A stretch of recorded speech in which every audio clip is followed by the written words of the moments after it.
Hi, your Black World family. I'm here with Nomalanga Mhlauli-Moses of SuccessfulBlackWoman.com. And of course, I'm Shaquita Graham from TechCoWeb.com. And we are getting ready to go in on the whole Shonda Rhimes, Jesse Williams thing. So basically, I'm speaking off of an article that was at theroot.com. It says a new river has formed in the United States. The name of it is White Tears River, and it's filled with the tears of white people who feel Jesse Williams' recent BET Awards speech was racist.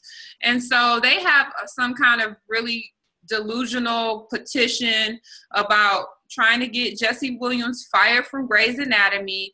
Shonda Rhimes is the creator of the show, and it's on ABC that has which has a Black female president. And so someone with probably a fake name, Aaron Smith, they say it's probably fake because who'd want the world to know that he was really a jackass? Is what it says in this article. But anyway, it says that it accuses Jesse Williams of spewing a racist hate speech against law enforcement and white people at the BET Awards and blah, blah, blah. And so Shonda Rhimes comes in with a tweet that says, people, we really don't need a petition. And I want to also make sure that I speak about the fact that there was a petition created to keep him on the show, which had like double the signatures. So Noma, what do you think about this? Okay, so my first reaction is, let's clarify racism, okay? This goes for racism, this goes for sexism, and even homophobia, regardless of what your beliefs are, okay? If you're not Black, you don't get to cry racism, okay? If you're not a woman, you don't get to cry sexism. And if you're not gay, you don't get to cry. You can't say, you have nothing to say in terms of, you can't say, gay people are prejudiced against us because they blah, blah, blah. You don't get to say that. The reason why racism, the term actually exists is because Black people were oppressed, okay? Or minorities were oppressed, okay? That's where the term came from. So you don't get to turn it around and call it in the reverse. Same thing goes for sexism. Sexism came about as a term because women were being oppressed by men who had the power, okay? So you just don't get to say that. It will always be that way because here's the thing. What Jesse Williams is saying is responding to racism. So responding to racism is not racism, okay? Responding to people killing kids on the streets is not being against the police. If there was no Black people being oppressed, we wouldn't have the word racism. If there weren't cops killing little kids, little Black kids, Black boys, we wouldn't have to say, stop killing us. So I don't see how when you say, I don't accept what you're doing to me, suddenly turns into you being the one who's oppressive. What do you think? Yeah, and I mean, I'll take it one step further on the definition of racism. It includes white supremacy because white racism is what has caused the problem on a global level, and it includes the power structure that we see in the form of institutions all around the world, whether it's the political system, the medical system, the education system, the entertainment system, the employment system. These systems are run by white people, and because of the overt racism that Black people, who are a majority on the globe, experience worldwide in these institutions, we have to say that the people running the institutions who have the power must have white supremacist policies that they're following, because white supremacy pervades these institutions. And I applaud Shonda Rhimes for, number one, being a mogul out here. Let me just say that I don't watch any of her shows, and I'm not trying to say that I love her content or I love everything that she stands for, but as a Black person, I don't have to have everything in common with you to be an ally with you. And I think that's an important concept to have in the Black community. So I applaud Shonda Rhimes for running her own thing and having her own thing and not bowing to racist fantasies that try to just blatantly lie about the fact that this humanitarian who was winning a humanitarian award was standing up for humanity when he says that we should not allow police officers to kill children, whether they're black or white, but they happen to be black at all times. And I just feel like the racists, the people who I suspect of being racist, who put together this slanderous and ludicrous petition,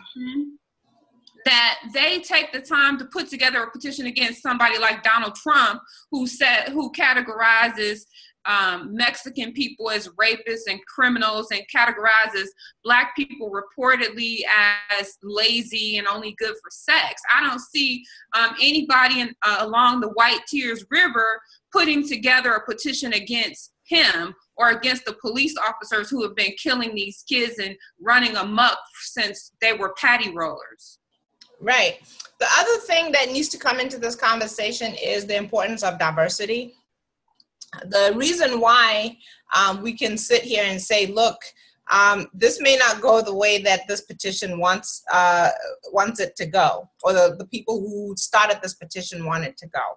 Okay, the fact that there's a black woman at the table, you coming in and saying this black man doesn't belong on this show, means that she has a say so. She can say, no, that actually he does belong on the show, and he is allowed to say what he has to say and stay on the show. She will not necessarily go along into the, what's the river called? The River of Tears. The White River of Tears. She's not going to flow with that river because she has a different experience. She has a different perspective. Okay? And that is what I'm always talking about when I talk about diversity. If everybody sitting at the table has the same experience and the same perspective, and they're all white, and here I come, black as I am, and sit at that table and have an opinion, or God forbid, make a mistake, and this group of people who only have one view, one opinion, one perspective, decide that they're going to judge me and how I should be treated as a result, it's not going to go very well for me. Okay? But if now we're looking at this, I also saw another, I think it was a meme on Facebook that said, oh no, forget about the petition. And they showed that the creator of Grey's Anatomy, which technically is where Jesse Williams works, is a black woman, Shonda Rhimes. And then they also showed that the president of ABC is also a woman. So no, actually, it won't go the way that you think it will go. But let's for a minute assume that Shonda Rhimes was a white woman and that the president of ABC was a white woman or a white man.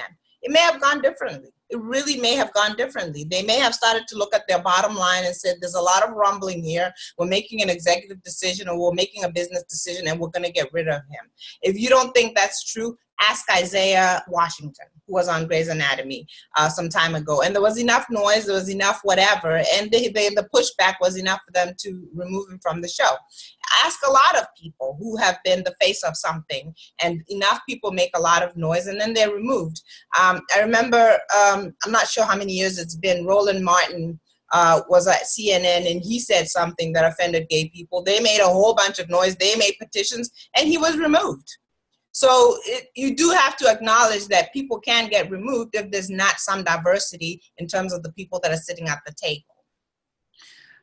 Yeah, you know, I'm going to kind of give you some pushback on that. I definitely don't hang my hat on diversity. We just talked about a book written by Dr. Carol Anderson called White Rage, The Unspoken Truth of Our Racial Divide. And one of the things she says in there is that it is blackness that refuses to accept subjugation, to give up. A formidable array of policy assaults and legal contortions has consistently punished Black resilience and Black resolve. And the reason why I put these two things together, saying I don't hang my hat on diversity, is because diversity over the 500 years that we have been in this struggle on a worldwide level, we have never seen a true plan of diversity that has worked. I do agree with you that if there have been different people in these seats, we may see a difference. However, in the big scheme of things, they could pressure her to fire him. I mean, if there was enough white people that really took, because they run everything, they really could make this an issue. So that's why I say Blackness is the most important thing, our Black confidence to have our own institutions, because we will forever be at the whim of white racism. We have been for 500 years, and I don't think that diversity is a good solution to it, because every time Black people and white people get together, there's this white supremacist rhetoric that rears its ugly head, and it just says there's only one supreme. There can be no equals. There can be no sharing of power. We will ultimately run and make the decisions in these institutions, and the decisions that we are going to make are going to involve harming Black people. And this has been on a global level, and it has not acquiesced. They will not stand down.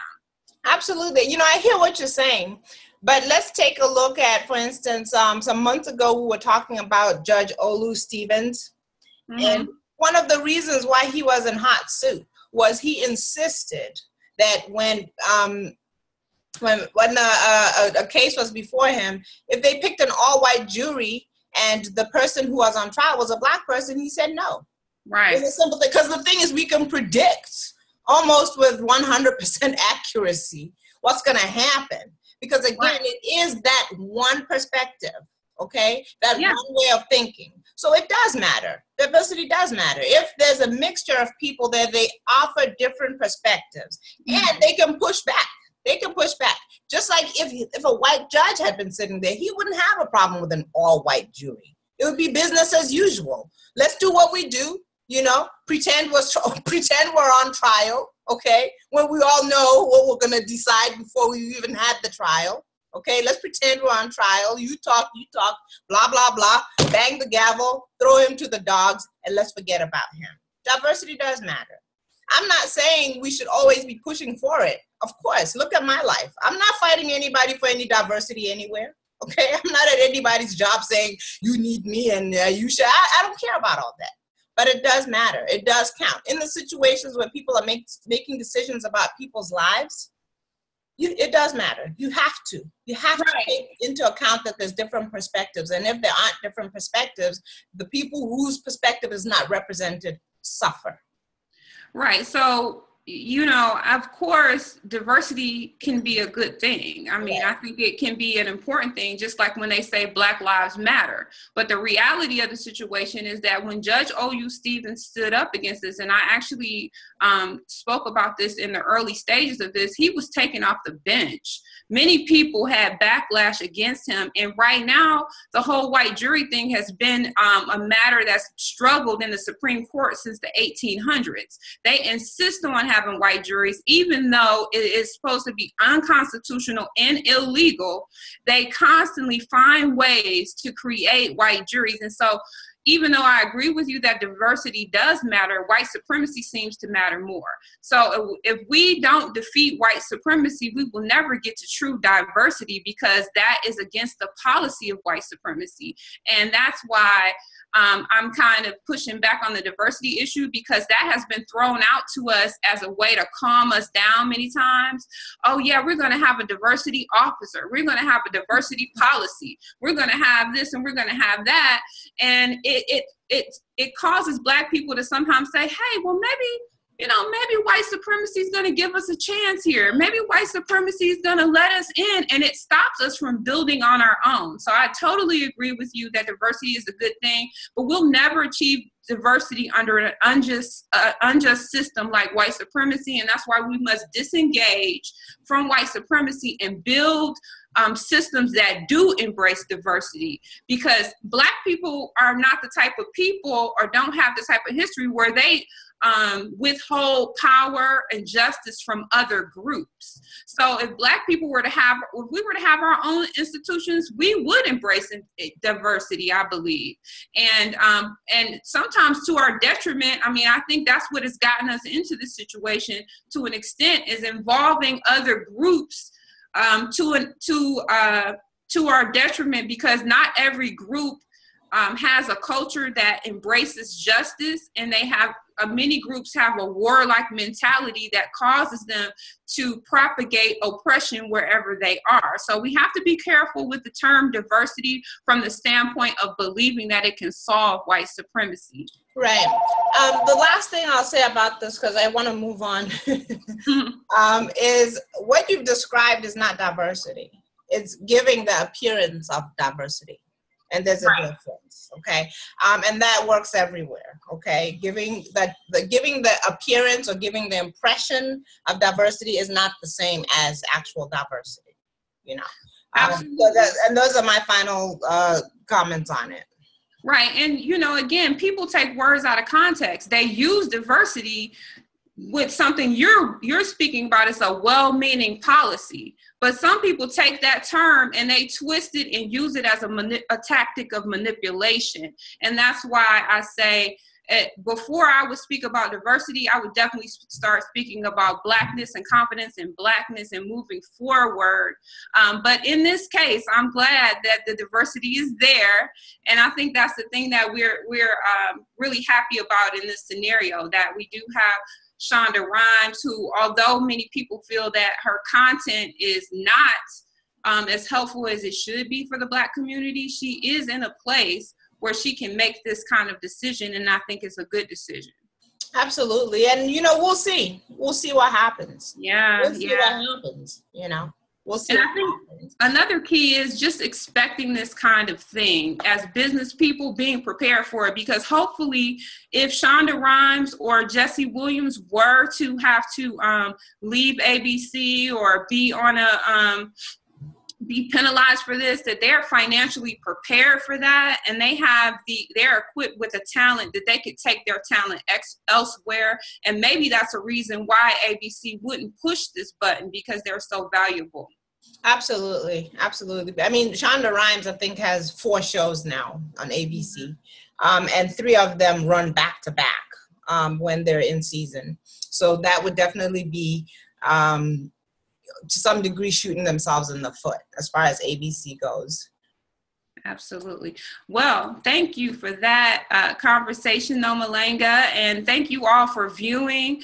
Nomalanga and I are going to continue to have these fun talks on a new platform that we've created. It's launching soon, called marriedwomensbusiness.com. Please go there and put in your email so that we can keep you abreast of what's happening, and you'll see us just really get into these topics and talk about the things we love to talk about, business, technology, and so on and so forth, and continue to be here even on Your Black World, introducing the things that are important to the Black community. Noma, did you have anything else to say before we wrap? Yeah, I just wanted to say that I'm giving away a free copy of my ebook. If you go to nomaspeaks.com, and you can get a copy of my ebook. All right. Well, thank you guys for viewing, and thank you, Noma, for this heated exchange. Thank you.